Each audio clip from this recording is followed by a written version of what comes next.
నేను జీవించుచున్నాను కనుక మీరును జీవింతురని క్రీస్తు ప్రభువారు యోహాను సువార్త 14వ అధ్యాయము 19వ వచనంలో పలికారండి. మనము అనుసరించుతున్నటువంటి దేవుడు జీవము కలిగినటువంటి దేవుడు,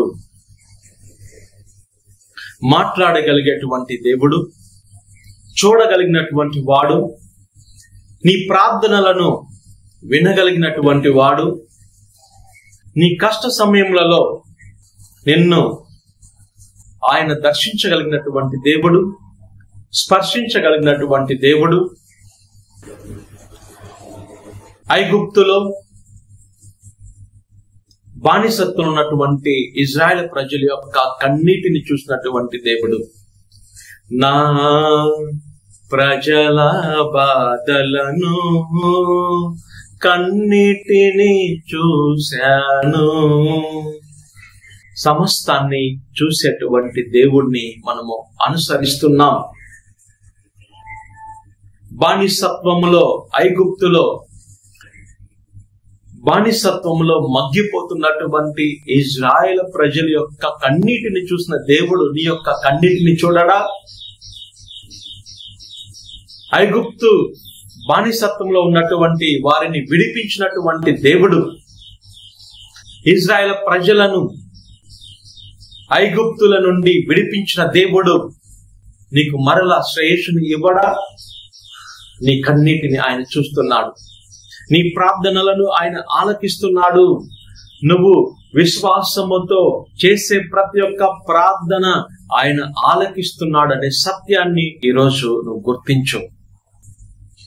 నువ్వు కార్చిన ప్రతి ఒక్క కన్నీటి బొట్టు ఆయన దృష్టిలో ఉందని, ఆయన సీసాలో భద్రపరిచాడని మనం పరిశుద్ధ గ్రంథంలో చూస్తున్నాం. ఎన్నో సందర్భాల్లో అపవాది చెప్తాడు, నీ ప్రార్థనలు దేవుడు ఆలకించటలేదు, అసలు దేవుడు ఉన్నాడా లేడా, ఆయన నీ ప్రార్థనలు చూస్తున్నాడా లేదా, నీ ప్రార్థనలు ఆయన వింటున్నాడా లేదా అని అపవాది మనల్ని శోధిస్తాడు. నువ్వు అనుసరించేటువంటి దేవుడు జీవము కలిగినటువంటి వాడు, చూడగలిగినటువంటి దేవుడు, వినగలిగినటువంటి దేవుడు, స్పర్శించగలిగినటువంటి దేవుడు. జీవము కలిగినటువంటి దేవుణ్ణి మనము అనుసరిస్తున్నాం. విశ్వాసాన్ని కోల్పోవద్దు. ఆయన్ని ఎల్లప్పుడూ ఆరాధించు, ఆయన నామాన్ని స్తుతించు, ఆయన యందు విశ్వాసాన్ని ప్రతిరోజు విశ్వాసములో బలపడు.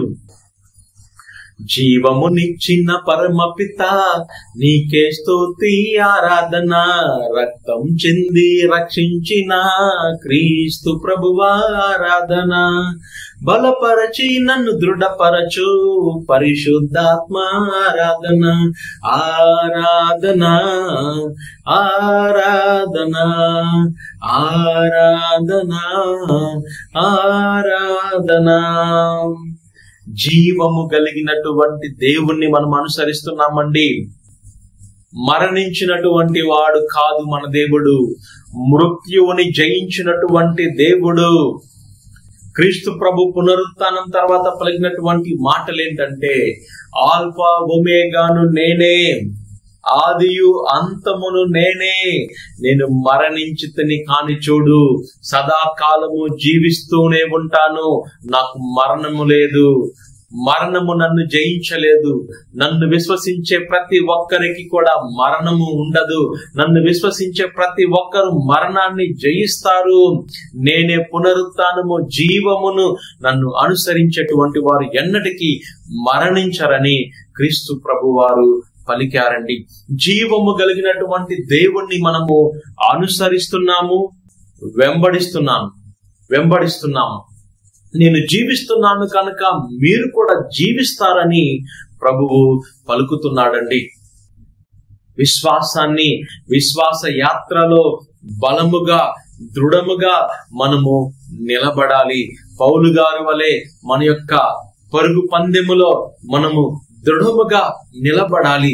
పౌలు గారు పలుకుతున్నారు, ఓ ప్రభువా, నా పరుగు పంద్యాన్ని నేను ముగించానయ్యా, నీ జీవ కిరీటము కోసము ఎదురు చూస్తున్నానని పౌలు గారు పలికారు. మనము కూడా విశ్వాస యాత్రలో జీవము కలిగినటువంటి దేవుణ్ణి వెంబడించినప్పుడు జీవ కిరీటము మనకు కూడా ఇవ్వబడుతుంది అనే సత్యాన్ని ఈరోజు మనము గుర్తించాలి.